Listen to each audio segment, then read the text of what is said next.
Cette vidéo est sponsorisée par NordVPN.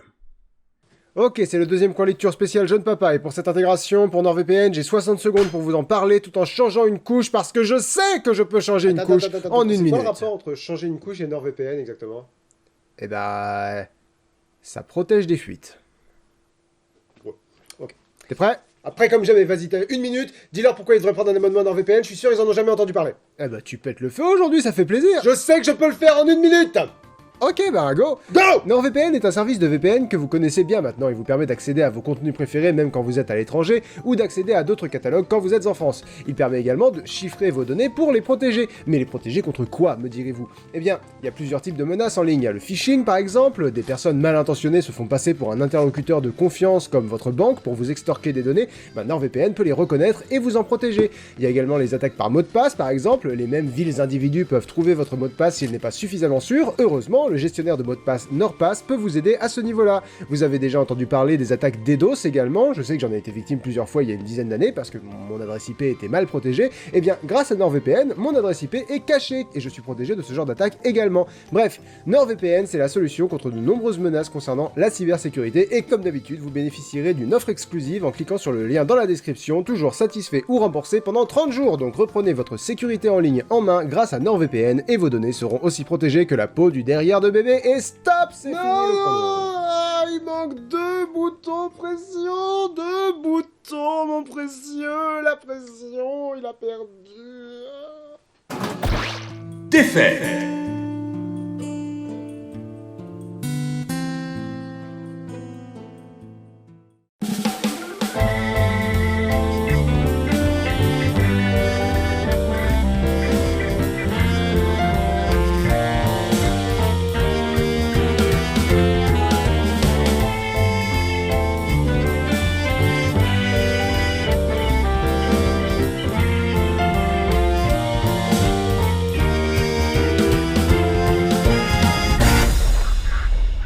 Bonjour tout le monde et bienvenue dans cette deuxième partie du coin lecture de janvier. Petit rappel, je suis pas hyper dedans aujourd'hui, je suis un petit peu fatigué, donc désolé si je n'ai pas le peps que j'ai d'habitude auquel je vous ai accoutumé. Donc deuxième coin lecture spécial Daron, puisque je vous avais annoncé que j'allais relire des livres parce que j'avais pas été convaincu par les premier, et j'ai lu la plupart de ces livres, la plupart, j'ai lu la plupart de ces livres à la maternité, ce qui faisait de moi un espèce de cliché de papa. Alors, Montessori, qu'est-ce que ça dit cette histoire?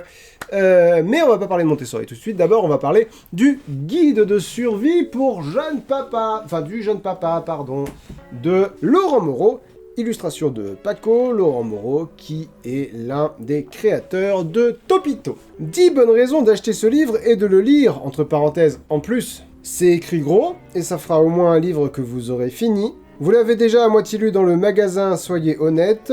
Vous pourrez le transmettre à votre enfant plus tard en lui disant « Tiens, ça a changé ma vie ». Vous ne pouvez pas le télécharger gratuitement et le recopier à la main, c'est super long. Le voler, ce ne serait pas le meilleur exemple d'éducation pour le petit. Ou la petite, je vais préciser. Il peut faire dessous de plat si vraiment vous n'avez rien d'autre. Il a été écrit par un des chic types de Topito.com. C'est moins cher qu'un iPad, même un iPad mini. L'auteur a aussi des enfants et il faut que tout ce petit monde mange à sa faim. Bonus, en vrai c'est un porte-bonheur. Gloire, fortune et retour d'affection. Alors vous allez me dire, un guide du... Voilà, j'ai écrit un livre sur la parentalité, dans mes notes de lecture que vous pouvez trouver dans la description de la vidéo, un livre sur la parentalité écrit par l'un des créateurs de Topito, tu t'attends à quoi exactement? Oui, certes, mais je pense aussi que c'est bien de voir ce qui se fait, c'est-à-dire de voir ce que les gens offrent à d'autres gens quand vient le temps d'annoncer une grossesse par exemple. Et puis je me dis, même... Si jamais j'y trouve rien d'autre, au moins je peux essayer de déconstruire des codes. Ça peut être intéressant à ce niveau-là. Donc alors, on y trouve exactement ce qu'on s'attend à y trouver, c'est-à-dire, voilà, la quatrième de couverture ne ment pas pour le coup. Et oui, alors quelqu'un m'a fait remarquer, je te trouve très intolérant, c'est pas parce que ça te fait pas rire que ça fait pas rire quelqu'un d'autre, et c'est vrai. C'est vrai. Je vous rappelle qu'on est uniquement là pour parler de mon opinion. Si ça vous fait rire, tant mieux. Moi, il y a un truc, mais vraiment un truc qui m'a scotché, qui m'a frappé, c'est que, je vais le dire comme ça parce que c'est comme ça que ça vient, c'est pas drôle. C'est-à-dire, c'est pas de l'humour qui m'atteint pas, c'est que c'est pas de l'humour. Je vais vous lire où est-ce que j'ai noté ça. J'ai noté ça page 15. 11 raisons évidentes de préférer que ce soit une fille. La danse classique, ça se fait à l'abri et au chaud. L'hiver, on y est bien mieux qu'autour d'un terrain de foot boueux. Je ne sais pas où est la blague. Bon, on a voilà, cliché, les filles font de la danse classique, les garçons font du foot, ça d'accord. Mais vraiment, où est la blague? Où est le point où... le déclencheur, la punchline? Deuxième raison, vous pourrez toujours lui dire sur à peu près tout, ça tu sais, tu devrais demander à ta mère, c'est pas un truc de garçon ça. Là, on a l'image du père un peu couard, et là, je comprends la blague. Vous pourrez aussi le dire à votre femme, c'est ta fille, si ça avait été un garçon comme prévu, j'aurais géré, là c'est pour toi. Parce qu'on est des connards. On est des sacs à merde, nous les mecs. Bon, et ça, c'est un autre problème que j'ai. C'est un autre problème que j'ai avec le livre, c'est que je sais pas si je ris d'eux ou si je ris avec. La possibilité très prégnante que j'ai de rire avec me fait trop peur pour que je le prenne, à la rigolade. La blague, vous pouvez dire à votre femme, c'est ta fille, si ça avait été un garçon comme prévu, j'aurais géré, là c'est pour toi. Est-ce que je suis censé me dire, ah vraiment, nous les mecs, on est un peu comme ça? Oui, à ce moment-là, bon, pourquoi pas. Ou est-ce que je suis censé me dire, vraiment, ces gonzesses, elles font jamais rien comme on attend d'elles. Et là, je suis plus ok du tout. 12 expressions à éviter, du moins devant votre femme, et même pour déconner. Et les 12 expressions, c'est des façons de dire, de l'argot pour dire elle est enceinte. Genre, elle est pleine. 1, elle est pleine. 2, elle est en cloque. 3, elle a un polichinelle dans le tiroir. 4, elle s'est faite engrosser. 5, elle va bientôt mettre bas. Là, je comprends la blague. Parce que mettre bas, c'est ce qu'on dit des animaux et du coup, c'est décalé. Mais les 4 premiers, elle est pleine. 6, elle attend un Kinder Surprise. 7, elle est gravide. 8, elle a passé une commande. 9, elle a une brioche au four. 10, elle est dans l'infanterie. 11, elle est maire de son arrondissement. 12, elle a une côtelette dans le buffet. Est-ce que c'est parce que c'est des façons inélégantes de dire qu'elle est enceinte? Parce qu'elle a une brioche au four, c'est mignon, c'est pas inélégant? Je comprends pas. Moi, c'est vraiment ça qui m'a hanté. Si vous regardez mes notes de lecture, on voit que ça, c'est ce qui m'a hanté pendant tout le truc, c'est pourquoi c'est pas drôle? Pourquoi jamais, quoi? Pourquoi jamais des blagues? J'ai écrit globalement, on a 4 vannes. Le père abandonnique, garçon égale bien comme papa, fille égale nul pas comme papa, le père a peur, / où le père n'est pas prêt, et le père est à côté de la plaque. C'est les 4 vannes qui vont boucler pendant tout le truc. Et des fois, il y a quelques bonnes vannes. Je vais essayer de trouver un exemple de bonne vanne. J'ai écrit page 48. Ah oui, page 48, 11 subterfuges pour ne plus jamais changer une couche. Et un des conseils, c'est plonger les 2 mains dans l'acide, vous ne toucherez plus une couche, plus jamais. Là, je comprends la vanne, parce qu'on pousse la couardise des hommes à... Tu veux pas changer une couche? Coupe-toi les mains, tu changeras plus de couche. Voilà, là je comprends la blague. Mais le reste du temps, vraiment, je suis très... C'est un peu comme les premiers points culture, si vous voulez, où je faisais pas de blagues, je disais juste les choses avec... Pendant très longtemps, la punchline du point culture, c'était « et pas le moindre oiseau ». Et pareil, c'était pas une blague. C'était genre dit de façon... comme si c'était une blague, mais ça n'en était pas une. Et ça a marché aussi, hein, et tant mieux, parce que je suis encore là. Mais aujourd'hui, 34 ans, je comprends pas. Et j'ai écrit page 40, et puis il y a des fois, c'est trop mignon, je préférerais qu'il essaye pas d'être drôle. Oui, ça décrit donc 9 mois pour devenir papa, la petite histoire, et le mois numéro 9. Beaucoup de gens vous demandent alors et vous répondez pas encore, vous faites un premier aller-retour à l'hôpital pour rien, vous réalisez brutalement qu'être une femme dans ces moments-là, c'est énorme, gigantesque. Moi, ça m'a frappé au 4e mois. C'est un truc très impressionnant, la grossesse. Quelques jours plus tard, une sage-femme vous demande s'il est heureux le papa, vous mettez 2 petites secondes à réaliser que c'est à vous qu'elle parle, alors vous sortez dehors, essuyez quelques larmes parce que vous êtes un vrai bonhomme. Va te faire foutre. Vous prononcez les mots grand-père et grand-mère au téléphone, des trémolos dans la voix, mais vous raccrochez parce que là-haut dans la chambre, il vous manque déjà. Vécu. Quand je suis allé faire la déclaration de naissance, elle me manquait. Enfin, j'étais parti depuis 10 minutes. Alors, dans l'ascenseur, face au miroir, vous vous murmurez à vous-même « Je suis papa, la vie est belle ». Très mignon ce paragraphe. Super mignon. Et du coup, ça me fait me dire, derrière la volonté de rire à tout prix, il y a une espèce de bon esprit, et c'est dommage, quoi. C'est dommage, et j'ai écrit page 64, et puis il y a des fois, c'est abominable. Comme, par exemple, 10 personnes que vous aurez envie de buter au début, mais c'est normal. Bonus 1, la mère de votre enfant. Non, ce soir, vous ne dites pas « ma femme » parce qu'elle vous gave un peu trop avec ses obsessions d'hygiène. De tout doit être prêt, de t'as appelé la mutuelle, de j'ai trop chaud, tu te pousses. Vous sauriez, mais on voit que vous en avez moyennement envie. Bonus 2, vous, des fois, ça serait plus simple que d'être papa, mais ça ne dure pas. Entre parenthèses, trop. Lol, t'as envie de tuer ta femme? C'est difficile de rebondir parce que les féminicides, c'est pas quelque chose de super drôle. C'est pas maîtrisé, si vous voulez, en termes de ton, je dirais. Page 83, c'est quoi cette vanne?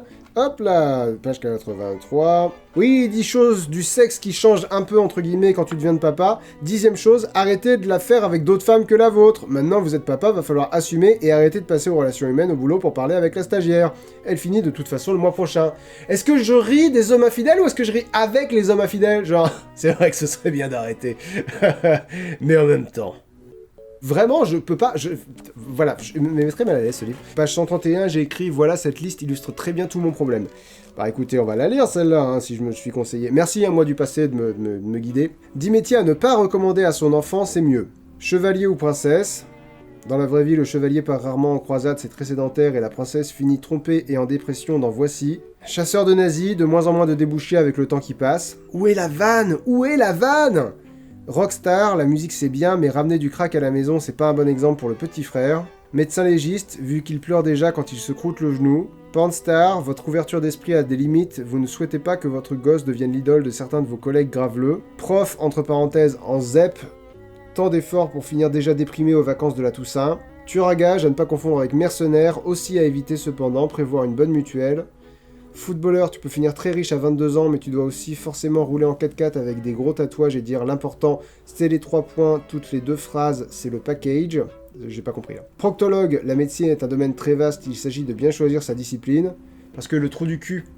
Et enfin, faire comme papa, le meilleur exemple dans la vie, c'est parfois de prendre le chemin inverse par principe. J'allais dire, il n'y a rien qui va.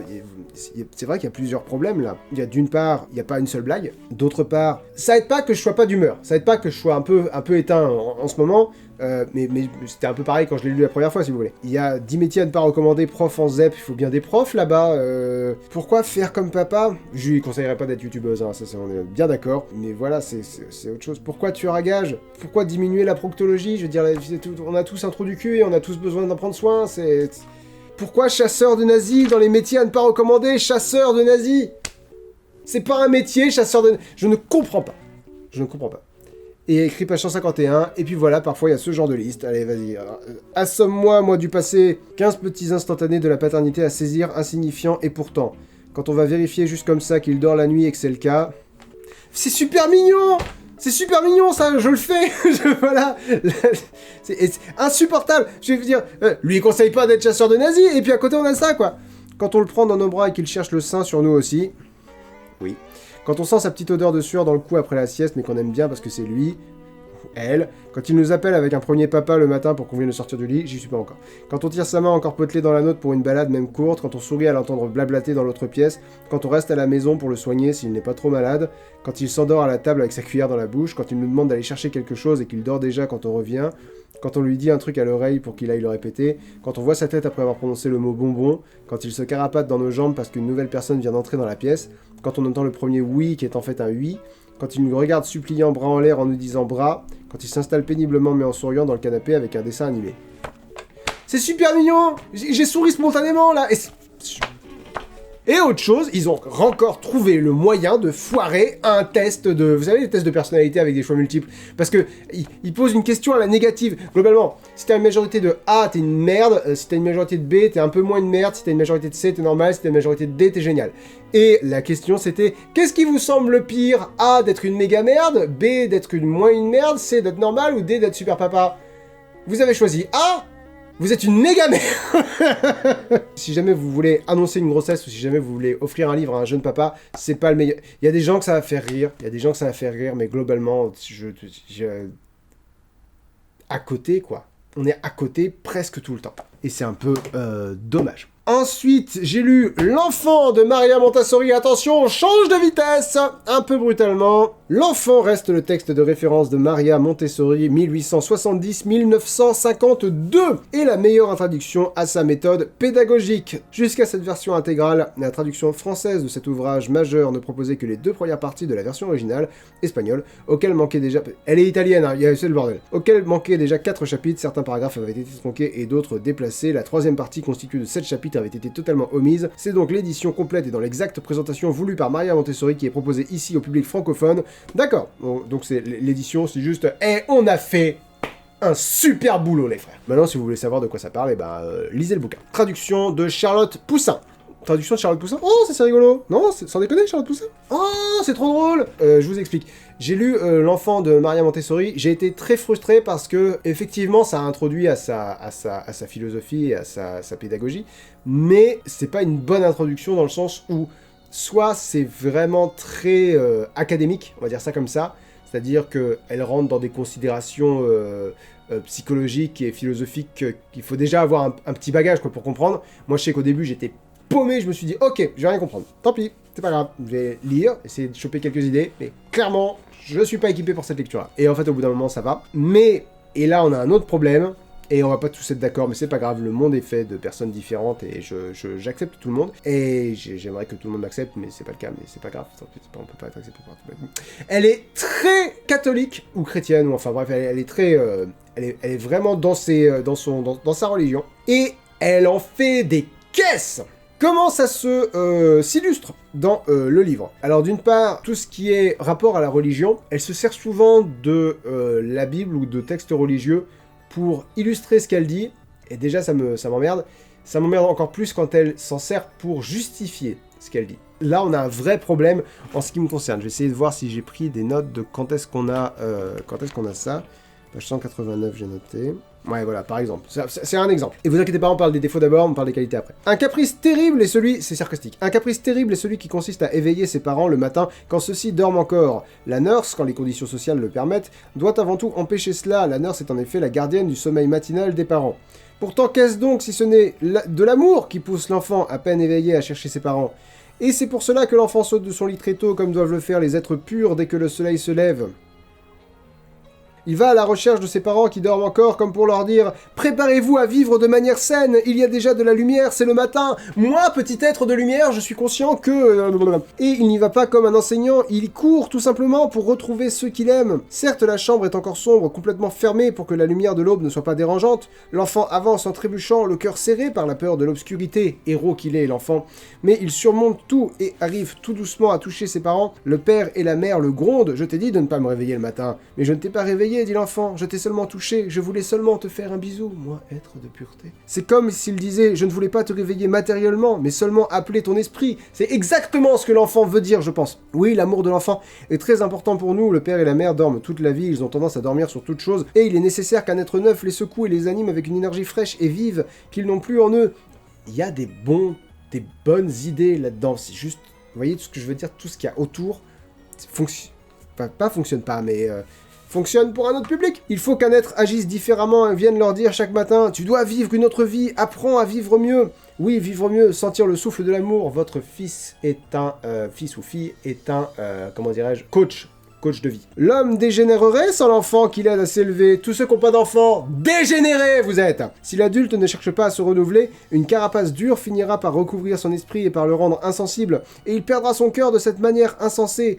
Cela nous fait penser aux paroles du jugement dernier, lorsque le Christ dit en s'adressant aux condamnés qui sont les personnes qui n'ont pas saisi les opportunités d'amélioration qu'elles ont rencontrées au cours de leur vie. « Insensé, pourquoi ne m'avez-vous pas guéri lorsque vous m'avez trouvé malade ?» Et ceux-ci répondirent, donc les condamnés, « Mais quand avons-nous vu malade, Seigneur? Chaque fois que vous avez rencontré un pauvre ou malade, c'était moi. Insensé, pourquoi, lorsque j'étais en prison, ne m'avez-vous pas rendu visite? Oh Seigneur, mais quand as-tu été en prison? Je vivais en chaque prisonnier. » Dans la dramatique description de l'évangile, il semble que l'adulte doive aider le Christ caché en chaque personne pauvre, en chaque condamné, en chaque homme qui souffre. Mais si cette admirable scène évangélique s'appliquait à notre cas, on verrait que le Christ aide tous les hommes sous la forme d'un enfant. « Je t'ai aimé, je suis venu te réveiller le matin et tu m'as repoussé. Seigneur, quand est-ce que tu es venu chez moi le matin pour me réveiller? Et quand avons-nous repoussé? L'enfant de tes entrailles qui est venu t'appeler, c'était moi. Celui qui te suppliait de ne pas le laisser, c'était moi. Ah, insensé! C'était le Messie! Il y a des points d'exclamation, c'était le Messie qui est venu nous réveiller et nous enseigner l'amour. Et nous avons cru qu'il s'agissait d'un caprice d'enfant. Et c'est ainsi que nous avons perdu notre cœur. Est-ce que c'est une bonne introduction à sa philosophie? Je dirais que non. Je dirais que c'est sa philosophie pure, non distillée. Et que c'est pas mal d'avoir distillé un peu tout ça. Je surjoue, mais je comprends ce qui est bon dans ce message, à la fois dans la Bible et le parallèle avec l'enfant. C'est juste doucement, quoi. Je vois l'intérêt de dire engueulez pas votre enfant qui vient vous réveiller parce que il veut juste vous voir parce que le jour commence. Je pense pas que votre enfant soit un coach de vie, je pense pas que votre enfant soit naturellement amené à vivre au mieux. Parce que si c'est le cas, on dort pas assez, par contre on dort trop la nuit. Et d'une façon générale, quand on veut dire quelque chose, il vaut mieux crier des bruits inarticulés, dans l'espoir que notre interlocuteur comprenne. Parce que c'est un être pur, du coup j'apprends. Non mais voilà, là encore, j'exagère, vous comprenez où je veux en venir. Elle en fait trop. Et tout ce qui est christianisme, pour moi, ça pollue plus le message qu'autre chose. Et c'est dommage parce que le message, lui, est vraiment chouette. Effectivement, les bases de sa pédagogie qui est globalement aider l'enfant à se construire lui-même. C'est-à-dire, le rôle du parent dans la psychologie et dans la philosophie Montessori, c'est avant tout d'être observateur. Regarder où va l'enfant et l'aider à y aller. C'est pour ça que la philosophie Montessori passe un peu comme permissive, c'est parce que, effectivement, il est question de laisser l'enfant faire. Maintenant, il faut pas être débile. Si tu laisses complètement l'enfant faire, c'est une catastrophe. Il faut l'encadrer. Et le rôle du parent, c'est justement de donner ce cadre. Je pense notamment au fait que Montessori conseille à un moment donné de ne pas mettre un lit à barreaux dans la chambre de l'enfant, mais de mettre un matelas à même le sol pour qu'il puisse se lever lui-même quand il a envie. Et je me dis, mais s'il se lève lui-même quand il a envie, c'est une catastrophe. Elle va foutre le bordel partout, ça va être une catastrophe. Et en fait, le truc, c'est que, non, si t'as pensé sa chambre pour que ce soit pas une catastrophe, ça sera pas une. Si elle a son armoire où elle peut regarder des trucs dedans, sortir des livres, sortir ses jouets préférés, si les armoires sont à son niveau, si les jouets sont à son niveau, si les décos sont à son niveau, et si les décos sont solidement accrochés, si les meubles sont solidement accrochés, s'il n'y a rien qu'elle peut escalader au risque de tomber, faut faire confiance à l'enfant, mais faut lui faire confiance dans un environnement adapté. C'est-à-dire que tu peux lui donner un couteau, mais il faut que ce soit un couteau qui coupe pas. C'est ça l'idée de Montessori. L'enfant peut t'aider à mettre la table, l'enfant peut t'aider à... Enfin voilà, l'enfant demande qu'à. L'enfant peut interagir avec les adultes autrement qu'en termes de conflit. Elle met beaucoup l'accent sur le conflit entre les adultes et les enfants. Qui n'est pas un truc auquel je m'identifiais, si vous voulez. J'ai pas l'impression d'être en conflit avec ma fille, et j'ai pas l'impression non plus que les autres jeunes parents que je connais soient en conflit avec leur enfant. J'ai pas l'impression qu'ils voient leur enfant comme un problème. Mais pour Montessori, il y a beaucoup ça, c'est-à-dire il y a beaucoup... L'enfant est un problème qu'on cherche à canaliser, qu'on cherche à régler. Alors que, voilà, elle explique que c'est pas comme ça que doit se construire la relation entre parents et enfants. Et là encore, peut-être que ça fait référence à une réalité qui existe et qui m'est étrangère. Il y a un point de la philosophie Montessori avec laquelle j'ai un peu de mal, mais un peu de mal. Je comprends, mais je crois que ça me frustre et que j'aime pas ça. C'est sur tout ce qui est imaginaire. Globalement, elle dit l'imaginaire, pas avant 6 ans. Et l'argument, c'est avant 6 ans, l'enfant apprend le monde réel. L'enfant apprend à appréhender les choses du monde réel, le jour et la nuit, les saisons, les années, tenir la maison, le jardin, l'air frais, le sport, toutes ces choses-là. Enfin, l'enfant apprend énormément de choses. L'imaginaire, c'est une fuite. J'ai un peu de mal à vous restituer sa pensée là parce que je suis pas d'accord et du coup j'ai un peu chanté tout ça. Je comprends ce qu'elle essaye de dire. Juste, moi ça me frustre beaucoup de pas introduire cette notion d'imaginaire et de magie plus tôt dans la vie de ma fille, dans la vie des enfants d'une façon générale. Je suis d'accord qu'ils peuvent pas tout comprendre très tôt, mais en tout cas ça fait réfléchir si vous voulez, ça fait se poser des questions. Genre moi par exemple, tu vois, je m'étais pas posé la question de est-ce que je vais lui raconter que le Père Noël existe ou pas. Et vu que j'avais du mal à intégrer cette philosophie de Maria Montessori, j'en ai profité d'être à la maternité pour amener un livre que j'avais acheté mais que j'avais pas l'intention de lire, que je vous ai pas dit que j'allais lire, qui est, et c'est pour ça que je trouvais ça drôle, Montessori de la naissance à 3 ans, apprends-moi à être moi-même, par Charlotte Poussin, la traductrice de celui-là, et j'ai pas fait exprès du tout, éducatrice Montessori, AMI, Agence des mamans interchangeables. Terrible comme acronyme. Non, AMI c'est le M, c'est Montessori, Association Montessori Internationale, je crois. Ça doit être écrit quelque part, peut-être. Association Montessori Internationale, c'est ça. La pédagogie Montessori permet à chaque enfant de s'épanouir dans le respect de son rythme et de sa personnalité en développant ses pleins potentiels. Éducatrice Montessori, Charlotte Poussin partage son expérience avec vous pour vivre l'approche Montessori avec bébé. Aider sans trop aider, observer, encourager dans la bienveillance, un juste équilibre qui favorise chez l'enfant la sérénité, l'autonomie, la confiance en soi, ainsi que la joie d'apprendre, la conscience de soi. Ah oui, confiance en soi, conscience de soi. Et de l'autre. Ce livre, richement illustré, elle a mis des photos de ses gosses, faut pas déconner, richement illustré, présente l'approche Montessori de la naissance à 3 ans, clairement et simplement. Les stades du développement et les besoins de l'enfant, l'état d'esprit Montessori en pratique avec des conseils concrets et des exemples précis, plus de 100 activités pédagogiques faciles à mettre en place, des témoignages d'experts et de professionnels Montessori. C'est un peu frustrant de lire ce genre de bouquin parce que quand elle naît, et là je suis en plein dedans, votre bébé, tu peux pas faire grand chose avec. Tu peux lui parler doucement, tu peux lui faire des massages, tu peux lui faire des papouilles, tu peux... voilà. Mais, pour favoriser l'autonomie, inciter à l'enfant à participer quand l'enfant s'habille. Non, inviter l'enfant à participer à faire sa toilette. Ah non. S'entraîner à ouvrir des scratchs, surtout pas. Ranger ses habits, bien sûr que non. Mettre ses habits dans le bac à linge, ça. Non, s'asseoir sur le poids. Ah non. Se brosser les cheveux, non, toujours pas. Se laver les mains, non. S'essuyer le nez. Non, si je lui dis de s'essuyer le nez... Elle va pleurer. Se moucher tout seul. Non, surtout pas. S'essuyer la bouche tout seul. Essuyer ses pieds en rentrant. Je peux rien faire de tout ça, madame. Toucher des matériaux différents.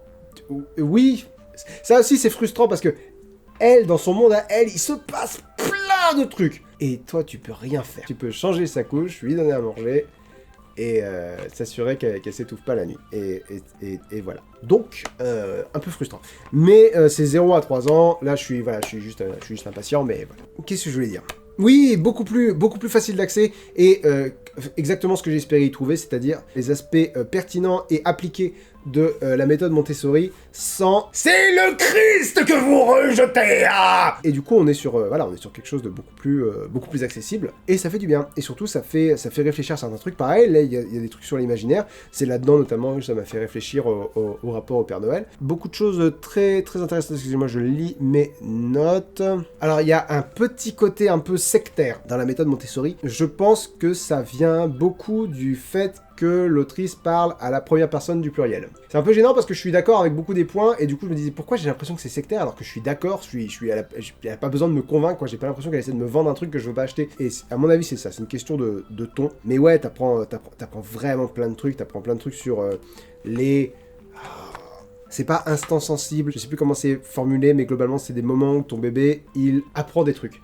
Et là, faut le laisser se concentrer, c'est hyper important pour lui de le laisser aller au bout de ce qu'il fait, même s'il est en train de répéter un truc en boucle, c'est important pour lui qu'il aille au bout de cette boucle. S'il va pas au bout, il va être frustré, c'est des moments d'éveil. Et là, je vous dis un truc, mais il y a plein de trucs très, très intéressants. Genre le bébé, les enfants adorent l'ordre extérieur, c'est-à-dire qu'ils adorent ranger les trucs. Et ça, c'est un truc qui est pas évident quand t'as un enfant. C'est intéressant, et même si tu vas pas tout appliquer, parce que tu peux pas tout appliquer, tu peux comprendre comment ça marche, et appliquer de façon différente en fonction de ce qui te parle, ce qui te semble faisable. Enfin voilà, il y a à apprendre et à laisser, mais il y a vraiment à apprendre, quoi. Il y a vraiment beaucoup de choses intéressantes dans l'approche Montessori de l'éducation des enfants. Moi, je sais que, voilà, j'en ai retiré pas mal de trucs. J'ai hâte de pouvoir les appliquer, parce que pour l'instant, je peux pas appliquer grand-chose. Je peux appliquer certains conseils, mais pas la plupart.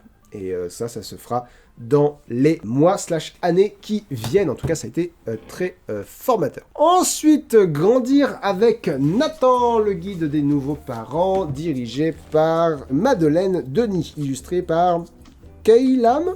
Ça doit se prononcer comme ça. J'ai pas tout lu. J'ai lu, il y a plusieurs parties. J'ai lu la partie 0 à 1 an. J'ai écrit dans mes notes de lecture que vous pouvez retrouver dans la description de la vidéo. J'ai écrit parce que j'ai pas envie de me faire spoiler. Non, c'est juste que pour l'instant, le reste, c'est très loin. Franchement, comme dirait Ayam, là pour le coup, demain c'est loin. Donc, la fin de l'année, c'est de la fiction pour l'instant pour moi. Alors, un guide unique pour les nouveaux parents, connectés, curieux et bienveillants. Oh, ça n'avait pas été écrit par un être humain, ça. Les 200 000 parents du site Grandir avec Nathan partagent leurs expériences et leurs conseils.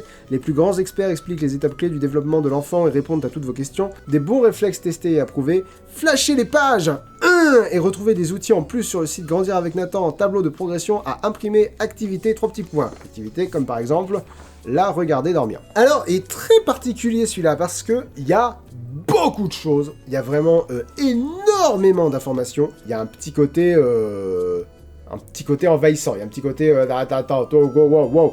Genre, là j'ai quoi? La première année, une grande aventure. Décence en éveil, bébé voit avec la bouche, l'art de s'attacher, si petit et déjà bon joueur, il est important de laisser son enfant profiter à fond de ses premiers mois de vie, inutile de brûler les étapes, son corps sera son premier compagnon de jeu, même s'il ne le sait pas encore que les petites mains qui s'agitent devant ses yeux ou qu'il mâchonne lui appartiennent, vous, ses parents, ferez partie de ses jouets favoris, yeah! Il adorera que vous exploriez le monde avec lui, c'est l'interaction avec vous qui lui permettra en toute confiance d'affronter ce nouvel univers, plein de lumière, d'odeurs et de bruits nouveaux. Ce que je dis, dans sa tête, il se passe plein de trucs. Quelques points de repère. Le bébé est né avec tous ses neurones. Son cerveau va organiser en développement des connexions entre eux. Ce câblage s'effectuera au fur et à mesure, blablabla. Le bébé voit dès les premiers instants après sa naissance. Sa vision est floue, mais il perçoit les couleurs et a une préférence pour les teintes très contrastées. La couleur définitive de ses yeux ne sera acquise de façon certaine qu'aux alentours de 6 mois. Dès la naissance, le nouveau-né est capable de différencier des odeurs et de reconnaître celles de sa maman. Son système auditif est totalement formé. Il sait repérer les changements de ton et d'intonation dans la voix de ses proches. Sa mémoire est encore très limitée. Les premières informations qu'il emmagasine concernent les voix, l'odeur et le visage de sa maman. sert à rien.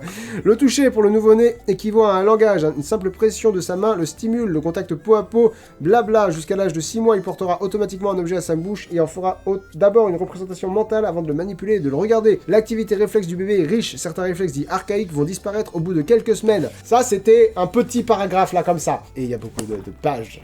Voilà. Et alors, autant, t'as des trucs, voilà, t'as vraiment information, c'est-à-dire que là, j'ai retenu 2 trucs de ce que je viens de vous dire, neuronal, la bouche, et surtout la maman.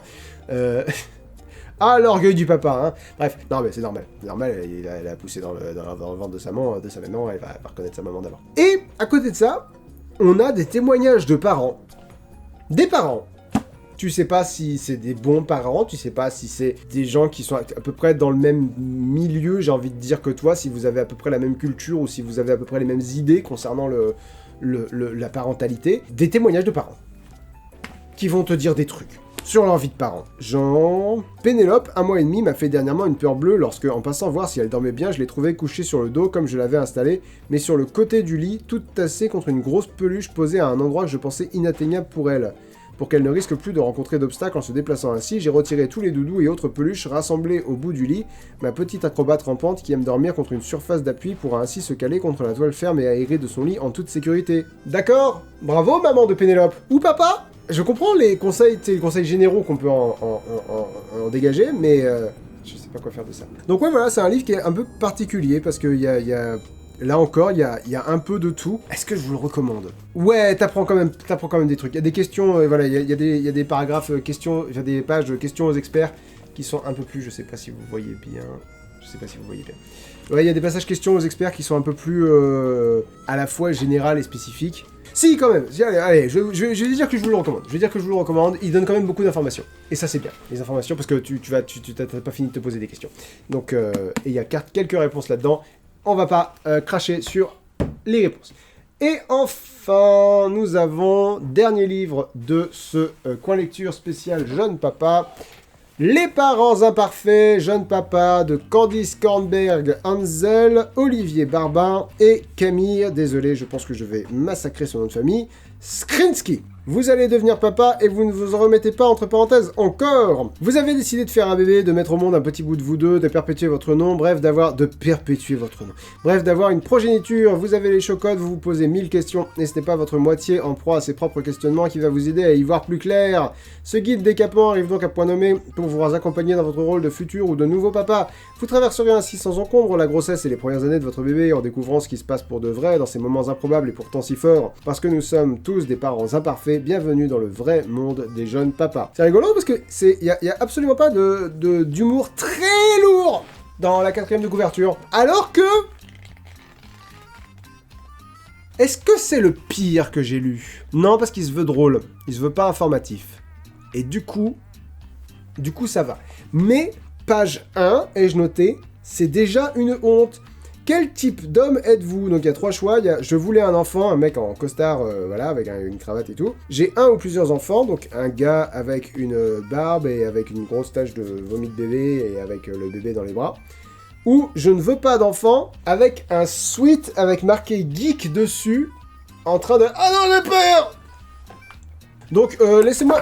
Voilà, je fais cette vidéo dans un sweat Spider-Man qu'on m'a offert à Noël parce qu'on sait que j'aime ça. Je vous laisse imaginer le plaisir que c'est. Je vais essayer de pas le prendre personnellement. Alors, non mais il y en a d'autres des comme ça, il y a... Ah... RIP les soirées beuveries en fumée à la maison avec les potes. C'est fini les potes. C'est fini fumer. C'est fini le foot. Mais qu'est-ce que je vais devenir sans le foot? Page 10, j'ai écrit encore un test foiré. Bon, globalement, ça n'a pas été une super lecture. Hein. Alors, quel futur père investi êtes-vous? Alors, il y a des questions, des réponses. En fonction des réponses, t'as un score. Vous allez dans un magasin de puriculture pour préparer l'arrivée de bébé. Oui. Votre femme veut acheter le magasin entier. Vous écoutez ses arguments avec attention et donnez votre avis. 0. Ça me correspond plus ou moins. Vous écoutez sans broncher le monologue de la vendeuse qui veut vous refiler une poussette tout-terrain. Plus 15. Oui, j'écoute, mais ça m'empêche pas d'en parler un peu derrière. Le baby business, c'est une catastrophe. Il y a genre 40 milliards de poussettes. C'est toutes les mêmes. mais elles ont des prix très différents. Et tu connais la différence entre une poussette, un cosy, un landau, un cabas, j'allais dire, non, un cabas c'est pour les courses. Bref, insupportable. C. Vous achetez la poussette que madame a choisie sans l'avoir testée, moins 19. Comment tu rentres dans la poussette, tu te mets dans la poussette, tu la testes. D. Vous prétextez avoir un rendez-vous urgent au bureau pour ne pas vous taper la corvée du magasin de puriculture pendant les soldes et laisser madame choisir toute seule, moins 100. Haha, père abandonnique, drôle. 2. Le jour de la deuxième échographie, vous écoutez attentivement le gynéco et posez des questions pertinentes, plus 20. B. Vous demandez en douce au gynéco le sexe du bébé alors que vous aviez décidé ensemble de ne pas le connaître avant la naissance. Moins 200. Moins 200 pour connaître le sexe de ton enfant. Je suis d'accord qu'il y a le côté trahir la confiance de la mère et tout, mais si tu apprends le sexe de ton enfant et que tu lui caches à elle parce qu'elle veut pas savoir... Moins 200, enfin c'est ridicule. C. Vous demandez au gynéco ce que vous pouvez faire pour soulager votre femme qui a souvent des contractions, plus 90. D. Vous ne vous pointez pas au rendez-vous car vous avez zappé, moins 90. 3. La déco de la chambre. Vous montez le lit à barreaux et la commode en moins de 3 heures, plus 50. B. Vous proposez de faire la déco de la chambre du bébé sur le thème de Star Wars, moins 20. Mais niquez-vous pour aimer Star Wars. Enfin, pour aimer Star Wars, pour décorer. Je veux dire, tu peux faire un truc très doux avec un thème Star Wars aussi. C. Vous insistez pour mettre au-dessus du lit votre mobile en bois et coton qui date de 1981, moins 90. D. Vous installez la télé et vos jeux vidéo dans la chambre de bébé pour que ça devienne votre pièce, moins 30. Il n'y a qu'une seule bonne réponse, c'est vous montez le lit à barreaux et la commode en moins de 3 heures. Alors, c'est pas censé être si sérieux que ça. Je suis conscient de ça. Je suis conscient que c'est pas censé être sérieux. C'est juste, c'est pas compliqué de faire un truc qui fonctionne, quoi. Et moi, ça me frustre. J'aime bien les quiz. Et ça me frustre que ça fonctionne pas. Page 16, j'ai écrit « On oscille entre le très mignon et le lamentable, littéralement d'une entrée à l'autre. » C'est parti, page 16. Oui, la vie est une aventure. 10 moments de solitude que vivra forcément un futur papa. Oui, il y en a un qui est rigolo, c'est débarquer à 22h30 chez l'épicier pour acheter du jus de goyave. Là, effectivement, c'est marrant, t'imagines le père qui est prêt à tout pour satisfaire les envies de grossesse de la future maman, et du coup, débarquer à 22h30 chez l'épicier, donc déjà c'est tard, pour du jus de goyave, tu vas pas en trouver. Enfin voilà, décalage, c'est rigolo. 2 trucs plus loin. Assister à une échographie pelvienne et prendre peur devant l'énorme godemiché sonde qui s'introduit dans le vagin de votre femme, essayez de comparer mentalement sa taille avec votre petite nouille et vous sentir d'un coup ridicule. Qui pense à sa bite pendant un examen de sa femme, quoi? Qui... Oh, page 22, j'ai écrit « Non mais putain de merde, c'est une façon affligeante de voir les choses. » Mais à quoi réagis-je donc? 22. 7 trucs qui font penser qu'il vaut mieux être un homme, parce qu'il faut pas se mentir, tout au long de la grossesse, vous vous féliciterez de ne pas être enceinte. Genre, on en a déjà parlé, et effectivement. Vous n'aurez pas la sensation de vivre avec un alien coincé entre votre estomac et vos intestins. Ouais, sans doute. Non, voilà, c'est pour ce paragraphe-là que j'ai réagi. Les seins de votre femme vont tripler de volume, 3 petits points, mais ils seront pas pour vous. Parce que le reste du temps, messieurs, les seins de vos femmes sont pour vous. Ah, je me sens sale de le dire. Donc, les seins de qui que ce soit ne sont pour personne à part la personne qui les a. Et la taille des seins ne change pas le rapport... Ah, les filles grossissent parce qu'il y a du lait dedans. Le lait, c'est nourricier, c'est pour le bébé. On n'est pas dans un rapport de sexualité avec le bébé, avec... Oh, sale, tu es sale, le livre. Alors que vous appréciez ces nouveaux atours, vous prenez conscience que vous ne serez bientôt plus seul à lorgner dessus avec des arguments XXL comme ça. Ah, mais c'est des trucs de beauf, quoi, c'est beauf, c'est terrible, c'est terrible. Page 60, j'ai écrit, il y a un vrai problème de femme égale propriété dans ce bouquin. Pourquoi? À quoi j'ai réagi encore? Oui, le corps. Donc là, c'est un dessin avec le corps médical, et écrit, RIP, ma femme, rien qu'à moi. À moi. Donc non, le corps des femmes appartient à... et je sais que c'est pour rire. Je sais que c'est pour rire. J'en ai rien à foutre. Parce que ça rit de clichés qui existent, si vous voulez. Ça dit quelque chose de ce qui est. On rit d'une réalité. Et le fait que ce soit une réalité, le fait que des gens utilisent ça pour rire, moi, ça me fout très mal à l'aise. 104, j'ai écrit « Voilà ça », et je me suis conseillé de le lire, donc on va le lire. Ce livre a 2 défauts qui gâchent des qualités réelles. D'une part, il y a des fois où je trouve qu'on est plus dans l'agressivité, l'humiliation que dans l'humour. Ah oui, il y a un truc où je me suis dit, je suis désolé, 10 raisons de préférer avoir un garçon. Mais avant ça, il y a 10 raisons de préférer avoir une fille, vous savez comment ça fonctionne. Premier truc, vous aurez un allié de poids, donc ça s'adresse au papa, vous auriez un allié de poids quand vous serez au lit avec 38,4 de fièvre, pensant que vous êtes sur le point de mourir d'une angine du coude ou d'un mélanome du lobe de l'oreille, car oui, votre fils aussi pensera avoir une écharde au pouce ou une égratignure au genou, est au moins aussi douloureux que d'accoucher d'un gigot de 3 kg sans péridurale. Est-ce que t'as envie de rire là ou est-ce que t'as envie de rajouter bande de merde? Moi, c'est ça que ça m'évoque. J'ai pas senti une blague, j'ai senti une insulte. Donc voilà.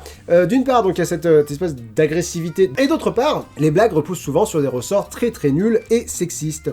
Et ça, ma foi, on est sur un certain nombre d'exemples. Ah ouais, il y avait un... Alors attends, il y avait RIP, ma femme rien qu'à moi, qui était pas mal. Il y avait aussi, vous ne pouvez plus vous épiler, qu'est-ce que ça donne? Hashtag Foufoune en friche, donc ça c'est rigolo. Et marqué en dessous, afin d'épargner au lecteur des évanouissements et malaises, cette image a été censurée par l'éditeur et nous avons le dessin d'un pubis parasé. Cliché sexiste, cliché sexiste, cliché sexiste, oui. Qu'est-ce qu'on a d'autre? Ouais voilà, donc là on a un autre dessin. C'est en plus très frustrant parce que le monsieur me ressemble un peu. Et ça c'est terrible. Donc le papa en train de changer la couche, Dieu merci, pas avec un putain de... Enfin voilà, pas avec... on peut changer une couche, c'est pas si difficile que ça. Comme vous l'avez peut-être vu dans l'intégration de cette vidéo, si jamais je vais au bout de l'intégration que j'ai envie de faire. Le papa dit « Waouh, ça c'est le fils à son père !» Et elle réagit « Tu parles de son petit oiseau ou de sa commission ?» Papa, il est fier du caca, maman. Petite bite. Pourquoi c'est pas des trucs d'un peu plus bon goût qu'on offre à des nouveaux parents, quoi? Et on a encore un test raté à la fin. Faut que je vous parle de ça, Page 119. Voilà, RIP mon intimité. Et pourquoi toi t'as une grosse saucisse et pas moi? Il y a une énorme obsession du pénis dans ce livre-là. Êtes-vous un super papa ou un super papa imparfait? Donc vous voyez, c'est un... J'ai oublié de regarder le nom de ces graphiques-là. Je crois que ça s'appelle un organigramme, mais globalement, tu réponds à une question, tu vas au point suivant, enfin vous savez comment ça fonctionne. Alors... Hésitez-vous avant de donner la date de naissance de votre enfant? Personnellement, non. Non. Savez-vous ce que signifie le mot colostrum? Oui. Oui, ainsi que le mot méconium, et en plus vous ne les confondez pas. Non, effectivement, vaut mieux pas confondre le méconium et le colostrum, les nouveaux parents rigoleront très très fort à cette blague. Vous êtes-vous extasié devant son premier caca dans le pot? Elle a pas encore fait caca dans le pot, donc non. Je suis bloqué dans l'organigramme, je ne peux pas aller plus loin. C'est fini, je m'arrête là, voilà. C'est-à-dire que t'as super papa imparfait, super papa tout court, moi je suis là, je suis pas un papa, je suis pas un vrai papa. Bref, voilà. Deuxième coin lecture spécial Futur Daron, c'est pas beaucoup mieux que le premier, hein. Après j'ai fait exprès de prendre des trucs un peu humoristiques pour voir si j'allais trouver un truc vraiment moins navrant, quoi. Et en plus, pardon parce que je l'ai posé mais j'ai autre chose à dire. Dans celui-là, des fois, il y a des trucs un peu mignons et des trucs qui fonctionnent parce que faut parler du positif aussi. Cette solution pour vaincre les angoisses du jeune papa, là j'ouvre une page au pif. Et si bébé s'arrête de respirer en plein milieu de la nuit, bonne solution, jeter un œil de temps en temps sur son berceau. Voilà, c'est con, hein, mais c'est effectivement, tu crois qu'elle respire plus, tu regardes, tu poses ta main, ça se lève, elle respire, super, tout va bien. Et si vous laissiez tomber bébé maladroitement, ne loupez pas les conseils de la sage-femme en matière de portage à la maternité. Aussi con que ça. Que faire quand bébé pleure? Rassurez-le en gardant à l'esprit que les enfants sont des éponges et ils ressentent les émotions qu'éprouvent leurs parents. Des fois, on est sur du sérieux. Il y a un moment donné, j'ai halluciné, il y a toute une page, mais vraiment, vers le début, genre, t'as la con, pipi, Alice, grosse bite à papa. Et, au bout d'un moment, bah là, voilà, par exemple, c'est pas ce que je cherchais. Moi, je cherchais, il y a une page entière sur l'aptonomie, qui est le massage de bébé, globalement. Ça pour apprendre à communiquer avec bébé via le sens du toucher quand il est encore dans le ventre de sa mère et puis après la naissance. Et t'as le retour difficile à une sexualité normale, aménager du temps pour vous deux et rien qu'à vous deux, si vous avez l'habitude de vous sauter dessus, blablabla. C'est lui à présent qui dit ne soyez pas frustrés de cette situation, ce petit chaperon ne restera pas pendu à ses seins éternellement. Bon, ok, autant pour moi, c'est pas aussi bien que ce que je pensais. Mais voilà, ça donne des conseils pour la vie d'après, quoi. Bref, des fois, t'as des trucs très mignons, quoi. Des trucs très mignons et des vrais conseils. Voilà, les très indispensables du papa geek. Alors, ils disent geek pour vouloir dire quoi que ce soit qui a un rapport avec la technologie. Une application pour ne pas oublier l'heure de la précédente tétée. Super geek d'avoir un calendrier sur son smartphone.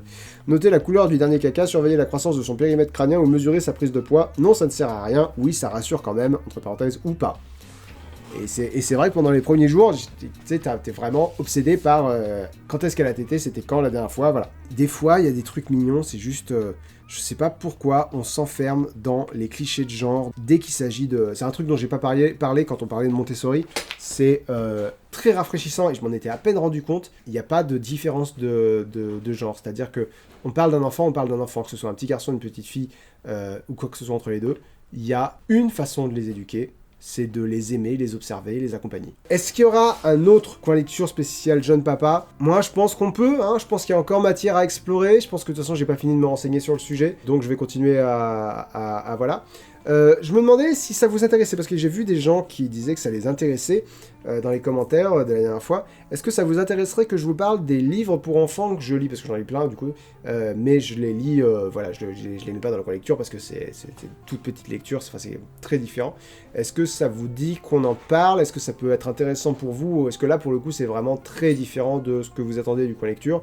Vous me dites, si jamais ça vous intéresse, je peux faire un coin lecture là-dessus. Si ça vous intéresse pas, je garde ça pour moi et c'est pas, voilà, vous me dites ce que vous en pensez. Quoi qu'il en soit, voilà, c'était le coin lecture spécial jeune papa, deuxième coin lecture de janvier. On va se laisser avec la question de la semaine. La question de la semaine étant, et vous, quelle est ou quelles sont là où les valeurs que vous voudriez transmettre à votre ou à vos enfants? Question qui m'a été inspirée par Camille, ma femme que j'aime. J'ai dit ma femme que j'aime. Ah oui, je t'aime aussi. Ah. Excuse-moi, je pensais à mon enfant. Ah oui, bien sûr, bah oui, évidemment. Très bien. Me fait pas rire, je tousse. Dommage qu'on ait pas eu un garçon, t'aurais pu avoir un taillé pour s'ouvrir avec toi. Oui, voilà, ah là, je sens que je vais mourir. Christopher, n'es-tu pas d'accord avec moi? Si, papa, t'es sans doute en train de mourir. Mon héritage, connard. Voilà. Merci à tous d'avoir regardé cette vidéo et à très bientôt pour... très bientôt, non, à la semaine prochaine pour les 2 derniers livres du coin lecture de janvier avec donc Agatha Christie et un livre d'abonnés. Je sais pas ce que j'ai avec mes mains. Salut tout le monde. À la prochaine.